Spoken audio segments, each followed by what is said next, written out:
And yes, we had a solid print. The results came very well for the year, for the quarter four. And as we continue to execute our strategy, we see that we are gaining momentum globally. And we achieved all-time high revenues last year for the year. So in terms of financials, very good results in cash flow, more than $11 billion in cash flow, growing $2.5 billion. Adjusted earnings per share growing 15%. And our EBITDA, we delivered at the top end of our guidance, 8.2%, with over 10% in the quarter four. So market momentum is good. We had all-time high volumes in South Africa, Brazil, Colombia, Mexico. Our portfolio in the US at inflection point. So our sales to retailers grew, our share grew. We have now the number one and the number two fastest growing brands in the industry in the US with Michelob Ultra and Busch Light. And as we continue to deleverage, we just reached a milestone this year. So first time since 2015 that we are below 3 times. So we increase our flexibility. The board is proposing a dividend growth of 22% to €1 per share. And we are encouraged by the execution of the team, very thankful to their dedication and tackling 2025 already very quick because we already had Super Bowl, Chinese New Year in China, and we are now starting Carnival in Brazil. So it never stops. It's interesting that you say the U.S. is at an inflection point because there's been a lot of concern at an industry level that we're seeing volumes decline. And there's a debate as to whether we are seeing a structural decline in demand for beer or whether we're seeing a cyclical downturn in demand for beer. What's your take? It doesn't sound like you're too concerned. So, of course, we are always concerned, but we are always interacting with consumers.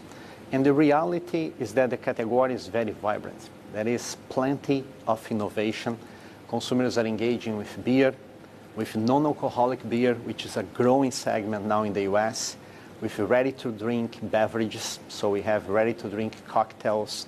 We have ready-to-drink tea, that is a spiked tea. And consumers are always gravitating around social occasions, celebratory occasions. And beer globally is growing. In developed markets, we have revenue growth. In Europe, revenue growth in the US, revenue growth in South Africa, revenue growth in Canada. So good shape, of course. Some headwinds in some markets, but we continue to drive innovation and be close to consumers. Let's talk about South America, a key market for you. Investors are really keen to understand how market share has evolved for you in your key markets within South America and volume specifically. So in South America, I was saying before, we just hit all-time high volumes in Colombia, in Peru, in Brazil. In Latin America, if you include Mexico, the same. We gained share in Brazil, gained share in Peru, gained share in Colombia. Very healthy markets. We have very good level of digitalization. So more than 85% of our sales there are digital with our BEES, is a B2B app.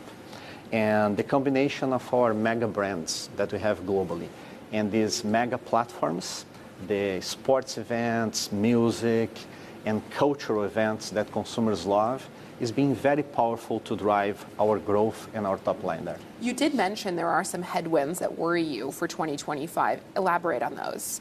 So first, if you look at 2024, we saw 2 important global markets, China and Argentina, with very abnormal industry, giving soft consumer environment. So industry declining high single digit in China, double digit in Argentina. So this is not normal.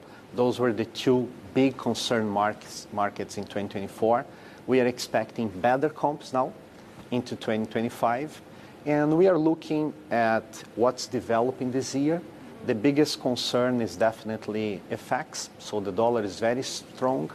We operate in many, many markets globally. It's being a little bit better than anticipated, but it still is a headwind for the year. But we have good revenue management, strong brands, cost measures. So we have many, many levers that we keep working so we can deliver on our outlook. We have a midterm outlook of 4 to to 8% growth, and we delivered at or above in the last 13 quarters. So we don't expect to be different in 2025.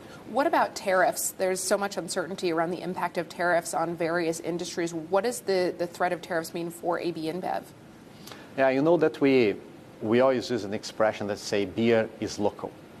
And farmers are local, our procurement is local, our manufacturer is local, and our wholesalers and retailers that we sell are local.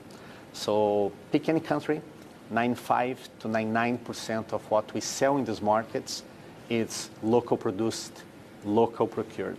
So we don't think that we're going to have big topics to discuss during this year in terms of tariffs. There is always like secondary impacts, but we are watching this, what the development is, and we are prepared to use other levers that we have to offset costs if we have any.